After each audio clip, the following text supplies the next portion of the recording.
aswaida mu leirase ningti sanana tapna taje yarni Jacob na makha tarai damada wadi leikidone nangna thina chaiba nungainaba ningti sana Jacob na nganglami ba waduda karino haiduna khanjanai sus yonba amada amuk chat khudang gari amuk lei makeup amuk lei kok pungaurabani ningti sana di magi matawdu ubada tanjata da dress khaluraga tholakpada liga roger ga su hek thingnare Jacob na hairai noini lakpa yam phare khawsem ta pairo adu hairaga makutta piba natte makhada pot singdu loinamak thadaki ani du su khungkatlaga pot singdu bu paisali ningti sanana ikai bagi maithongdu liga roger ga khanglami roger na wakhal da khali itaima sawya de anga boloina base wabane aishu wada warabane lina wakhal da khali masi angangse masak khubhajasiga marai bakse thira pharira gyan menam ta tadre Jacob na prap amuk chatki mana chatki ba mafam du ubada nupa ani mag yengnaraga ningti sana su changba ngamde leptuna lei ikai bana su loire liga roger ga su ningti sana da yengba ngamdre Jacob amuk prap thora aga ningti laodana asigi di size khangde roger na kanna tamo Jacob na khumlai kaino noi sai gi lebi ge hairo size khangbro roger na sauraga gam chatkre li su makuta gi pot yam duga roger gi matung inakre Jacob na hairai kari ngang no ne sibu kai ge oi lao ningti sana ikai rasu upai leite tap na changki Jacob na hairai ai sai da leiramge achaba yinglaga kharyam ne silao Lina hairai oi ngai kone Roger na lepaga ai diba kamai nga doino khangdre ningti sanai mamangdane mai se ikai bana thamam leitre Lina amuk su khumlai ha chahi matang siga ai pau gyan ta silakle tawdose noi da kari nungi la ubano yawi hanba su ya dagum taw Roger na amuk hairai hanbaga yakiroi ko dali ai domdane ko ka ngaudana depression na du jani Lina makhata na hoine nangna depression na ro nayamba sina psycho natai mana heart attack tawjarani parani adudai Roger na amuk makhata na swaida mu ngai khidoi ro chatlasira Lina hairai noi ta mona haiba namanabi ma kari macaroni haibra aduga iga che loi Roger na khumlai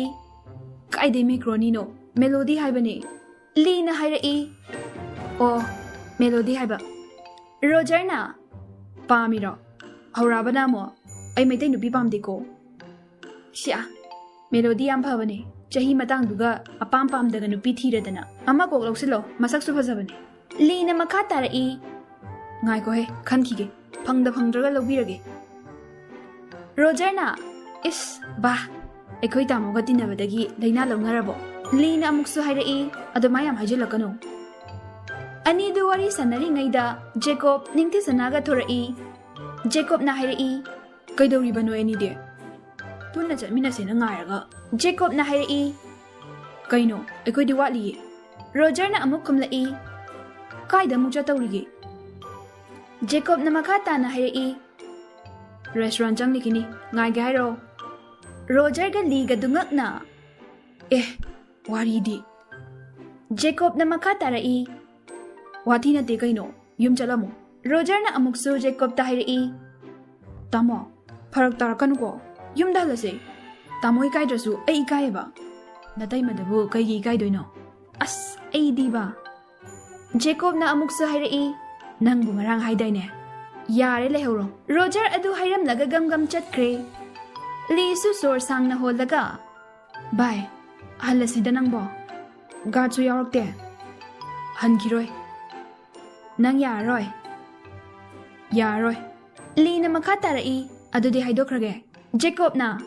karibo Lina Jacob ki manakong mayada tapna changsillaga Jacob kawe haibado Jacob na adu tabadagi hera Thailand ta na kaukhotlakkani ko Lina nokladuna adudi la Jacob hoi hairaduna chatkre ꯃꯈꯣꯏ ꯂꯣꯏꯅ ꯂꯥꯛꯃꯤꯟꯅꯔꯦ ꯃꯈꯣꯏꯅ ꯌꯨꯝꯗ ꯌꯧꯔꯛꯄꯗ William ꯉꯥꯏꯗꯨꯅ ꯂꯩꯔꯝꯃꯤ William ꯀꯔꯤꯅꯣꯃ ꯍꯥꯏꯅꯤꯡꯂꯦ ꯍꯥꯏꯕꯗꯤ ꯖꯦꯀꯣꯕꯅ ꯈꯪꯂꯕꯅꯤ ꯅꯥꯎ ꯅꯤꯡꯊꯤꯒꯤ ꯄꯣꯠꯆꯩꯁꯤꯡꯁꯦ ꯄꯨꯁꯤꯟꯕꯤꯔꯣ ꯑꯗꯨꯒ ꯃꯥꯒꯤ ꯀꯥꯗ ꯊꯝꯕꯤꯔꯣ ꯔꯣꯖꯔꯅ ꯍꯣꯏ ꯚꯥꯏ ꯂꯥꯛꯑꯣ ꯖꯦꯀꯣꯕꯀ ꯂꯤꯒ ꯋꯤꯂꯤꯌꯝꯒꯤ ꯃꯇꯨꯡ ꯏꯟꯅꯈꯤ ꯀꯩ ꯂꯩꯔꯦ ꯋꯤꯂꯤꯌꯝꯅ ꯍꯥꯏꯔꯛꯏ ꯕꯣꯁ ꯔꯥꯖꯦꯟꯗꯣ ꯒ꯭ꯌꯥꯟ ꯈꯔ ꯂꯥꯛꯑꯦ ꯑꯗꯨꯕꯨ ꯋꯥ ꯉꯥꯡꯕꯗꯤ ꯉꯝꯗ꯭ꯔꯤ ꯖꯦꯀꯣꯕꯅ ꯈꯨꯝꯂꯛꯏ ꯑꯣ ꯐꯔꯦꯅꯦ ꯚꯥꯏ ꯌꯦꯡꯂꯨꯁꯤ ꯂꯥꯛꯑꯣ ꯖꯦꯀꯣꯕꯀ ꯂꯤꯒ ꯔꯥꯖꯦꯟꯅ ꯂꯩꯔꯤꯕ ꯀꯥꯗꯨꯗ ꯆꯪꯂꯛꯏ ꯖꯦꯀꯣꯕꯅ ꯇꯞꯅ ꯕꯕꯥ ꯔꯥꯖꯦꯟꯗꯨ ꯃꯃꯤꯠ ꯇꯞꯅ ꯄꯥꯡꯂꯛꯑꯒ ꯏꯕꯨꯡꯉꯣꯕꯨ ꯀꯅꯥꯅꯣ ꯖꯦꯀꯣꯕꯅ ꯑꯃꯨꯛꯁꯨ ꯍꯥꯏꯔꯛꯏ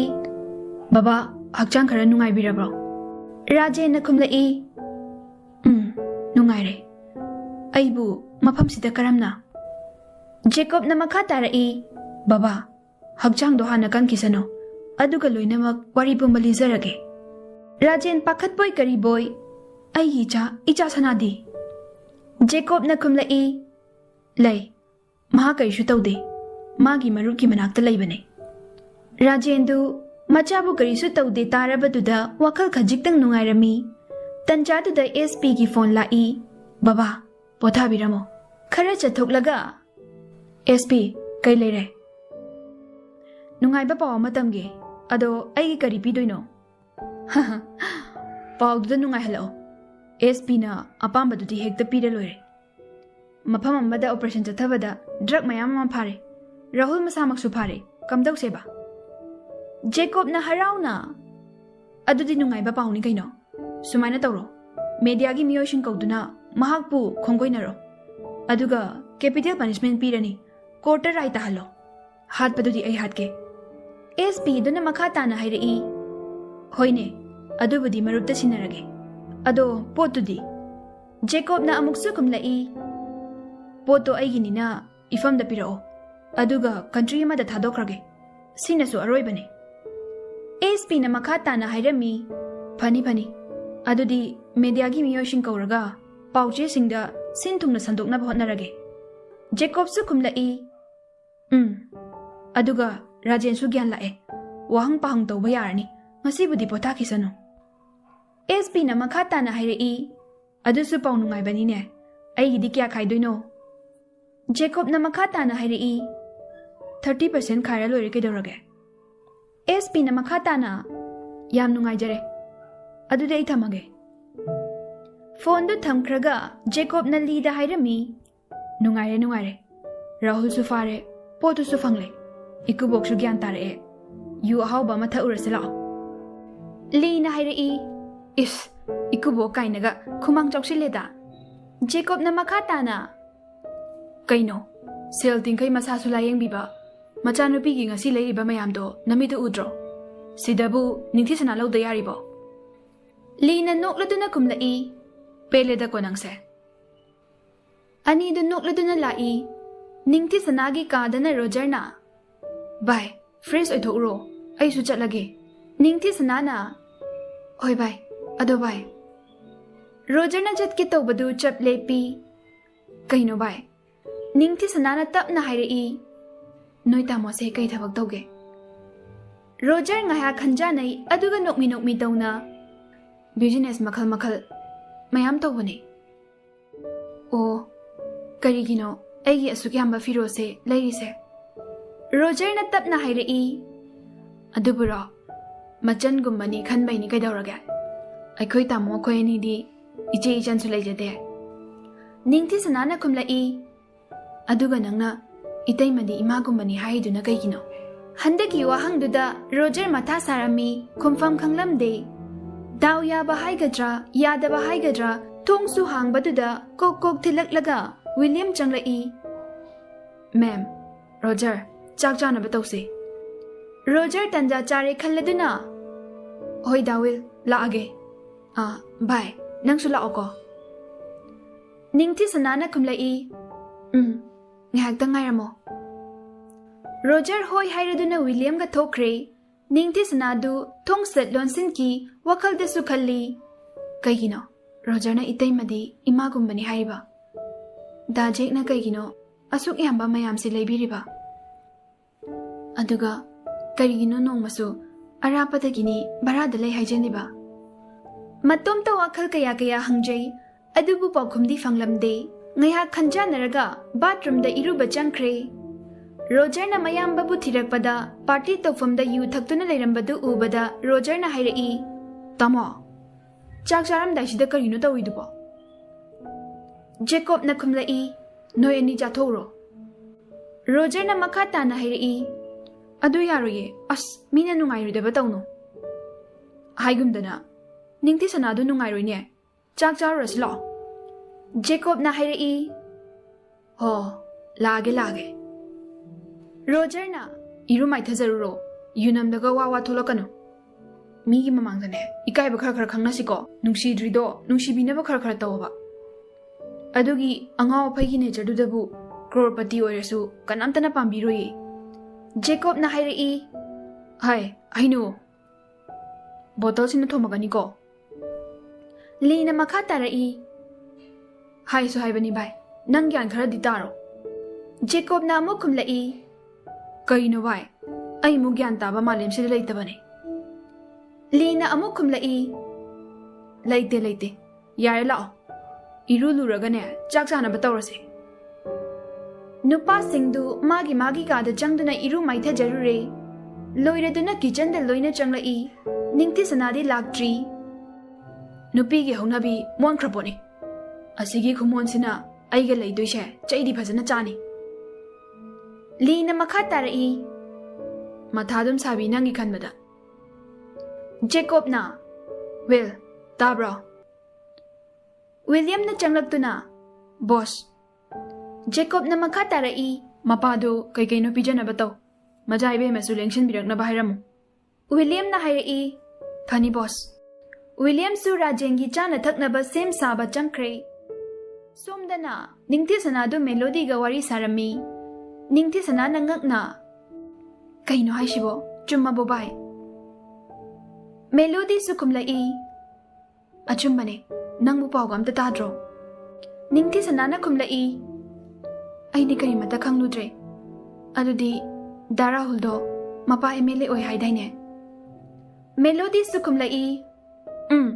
oi hai khangdre da bai kanana bu chumdoino kanana bu lalino Ningti sana na kumlai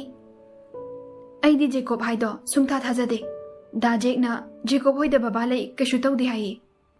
Melody na hairai da Jake Jacob haidu ga tina jalo Ningti sanana kumlai tinaramni khangdiye da Jake se yamna su fai ado yamna su sathi ba male Roger na di sathi su hai Melody na makha tarai khangdi bai sathi ra sunap salo nupa hai sidi themba da loina yabane Ningti sanana wakhal gadi loiri ibung dong na khali ko Melody na makha tarai yare bema nupa gaise nabung aktaro Ningti sanana mani kaino ibung ipang aktani Melody na hairai irik tanglo noi hani se Ningti sanana as khoido sawal ke tawi ko palakano nupa thokta badubu Melody na hairai is nupi thokpi nang na oina haijilodana Ningti sanana aduna faradra khangde tanja tu da thong da kokok thilai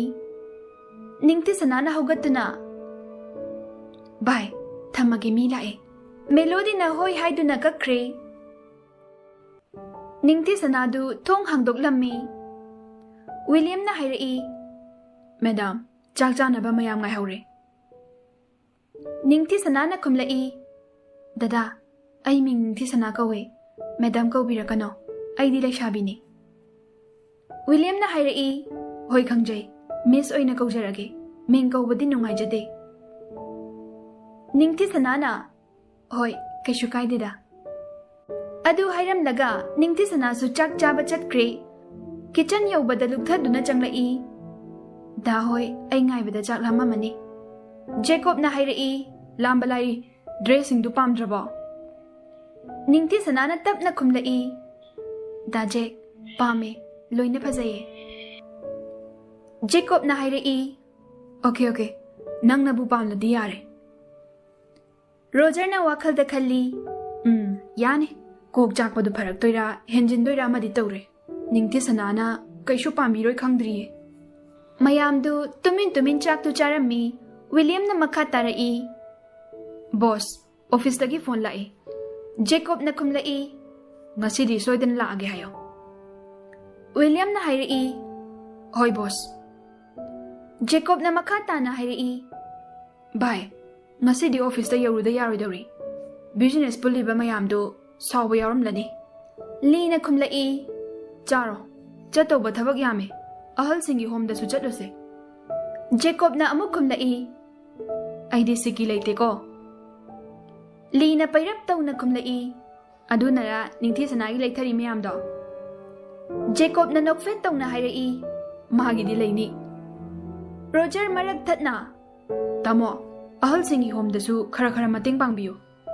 दाली ममांग the इकाइद्रो मीदी Manipur दा लाप खुदिंगी चावनो चावनो मतेंग तौरमिसे Jakob न Roger दा हाइरई तुमि लयो चाक तो फजना चाव Roger न निंथी the येंगलगा हाइरई निंथी सना अखोई तामो से हम लिख पने निंथी सना न तप न खुमलई लिखरबदाना अईदी म्याम लेबिरिबा दाजे लेत लाइरगी मतेंग पांगबसे मही याम चावे हाइनबने जेकोब न खुमलई होइदा फागी तौबनिदा अईसु लाख लाखी मतेंग पांगलिबने लीगा रोजरगा न मखा तारई हाइजलो हाइबे यारिङैदा जेकोब न अमुकसु हाइरई नोय अनिने अईगी मचिंग लाकनिको रोजर का लीगा चप मानरगा कनेमनरई फागी तौबनिदा लाख लाख मतेंग पांगलिबो निंगती सनादु मखोल थोक्तुन नोकलई मागी मिनोक्तु उबदा जेकोब ति सोक चटख्रे लीना हाइरई चारो कैनो जेकोब ज्ञान लाई ओकजरे लीना अमुकसु हाइरई याम ओकनी जेकोब चाकती चादबा मकै निंगती सनादा अदुम येंगदुना लेख्रे निंगथी सनादी उजब नते मागी चाफम थोपा अदुम चारिबनी जेकोब ति तरंग अमदा नुपी नंगी खुचादुदी कमायना नोइदौरी उजेकना चाबा मालिने रोजर का लीगा नंगकना ए निंगथी सनाना तपना खुमलई दाजे अईदी युमदसु सुमाइना दुम चाहिए जेकोबना अमु हाइरई अदुदी नयांग दो कंग बताबा नयांग दो कंग लदिने खुपाकना अमु मुक थाबदा बैतरानी यौनिको लीना मखा तारई बाय हौगलसिदा मीना चाबदा याम ngangbirunu इचन से चाफम खंगलरोय जेकोबना हौगत न nganglai प्रप्रप चासिलो सिक सिक लेगनो अखोय हौगलगे को निंगथी सना हाइदुना चाहौरी जेकोब कलीगा हौगतख्रे निंगथी गा रोजर गदु चाक चाहौरी असुमना नुपा अनीदु थबक चटख्रे लीना मयांगी मतेंग पांगबदा जेकोब सु यावरमी अहानबा ओइबनिना मिंगदी असिंगबा हाइरमदे जेक कवी हाइरमी जेकोब पैसा पाई हाइबसी अचौ असांग खर दिखंगलिबनी मयामना मसक फाव खंगनरमदे सोमदना विलियमना राजेनबु चाबा याबा मही मनाई खर पिजरमी विलियमना हाइरई बाबा यारद्रा राजेना मखा ताना हंगलई यारे यारे इबुंगो नोइने इपागी थवाई कनबिबसे करीना लमन सिंगनी इपादी खंग्रेने विलियमना हाइरई अदुना हाइगनु बाबा अखोई बोसे फरदी याम फबनी फत्रदी याम साथीबने राजेना मखा ताना हंगलई नोइगी बोस हाइसे कनानो विलियमना कुमलई वारोबिबा यादे बाबा बोस कनानो हाइबसे मसादगी अयाबा याउद्रदी अई हाइबा ngamjakiroi राजेन मखा तारुजे नुमितुगी थौदोक सिंगदु निंगसिंगलुबदा मसादु हुमांग कांगलई अइना नंगबु फत्तबा करबार तौरबसु यामना थाजबनिको अदुगा नंगना थाजबबु मांगहनबा नंगबु ngamba मीसु लाखिनिको मतमदु ममसिलकले थबक चटकिबा जेकोब कलीगसु हलए हलकपगा जेकोब एसपी गा पाव हाना फाउनदुना मयुमदा एसपी दु लेरमी मखोई पुन्ना राजेना लेरिबा कादुदा चंगलई राजेनसु मयाम लाकपदुदा मम्मीतु पांगथोरई एसपी दुना हाइरई हक्चांग खरा नुंगाइबिरब्रा कका राजेना खुमलई नुंगाइजरे साहेब एसपी दुना मखा ताना हंगलई कका दा वहां खरा हंगजगे ꯔꯥꯖꯦꯟꯅ ꯈꯨꯝꯂꯛꯏ, ꯌꯥꯅꯤ, ꯌꯥꯅꯤ ꯍꯥꯏꯕꯤꯌꯨ, ꯑꯗꯨꯕꯨ ꯑꯩꯒꯤ ꯋꯥꯍꯪꯒꯤ ꯄꯥꯎꯈꯨꯝ ꯍꯥꯟꯅ ꯄꯤꯌꯨ꯫ ꯑꯦꯁ.ꯄꯤ. ꯑꯗꯨꯅ ꯍꯥꯏꯔꯛꯏ, ꯀꯀꯥꯒꯤ ꯀꯔꯤ ꯋꯥꯍꯪꯅꯣ? ꯍꯦꯛꯇ ꯍꯥꯏꯕꯤꯌꯨ꯫ ꯔꯥꯖꯦꯟ ꯁꯣꯔ ꯁꯥꯡꯅ ꯍꯣꯟꯗꯣꯛꯂꯒ, ꯑꯩꯕꯨ ꯀꯅꯥꯅ ꯀꯟꯕꯤꯕꯅꯣ? ꯕꯣꯁ ꯍꯥꯏꯔꯤꯁꯤꯅ ꯀꯅꯥꯅꯣ? ꯋꯥꯍꯪꯗꯨ ꯇꯥꯕꯗ ꯃꯌꯥꯝ ꯂꯣꯏꯅ ꯉꯛꯏ꯫ ꯈꯨꯝꯐꯝ ꯑꯃꯠꯇ ꯈꯪꯗ꯭ꯔꯦ꯫ ꯖꯦꯀꯣꯕ ꯌꯥꯝ ꯂꯦꯝꯅ ꯃꯅꯥꯛꯇ ꯆꯪꯂꯛꯇꯨꯅ ꯐꯝꯃꯤ꯫ ꯔꯥꯖꯦꯟꯒꯤ ꯃꯈꯨꯠ ꯑꯗꯨ ꯄꯥꯏꯔꯗꯨꯅ, ꯑꯩꯒꯤ ꯃꯤꯑꯣꯏꯁꯤꯡꯅ ꯄꯨꯔꯛꯇꯨꯅ ꯕꯕꯥꯕꯨ ꯑꯩꯅ ꯂꯥꯌꯦꯡꯖꯕꯅꯤ꯫ ꯑꯩꯒꯤ ꯃꯤꯡ ꯖꯦꯀꯣꯕ, ꯔꯥꯍꯨꯜꯒꯤ ꯌꯦꯛꯅꯕ ꯖꯦꯀꯣꯕ꯫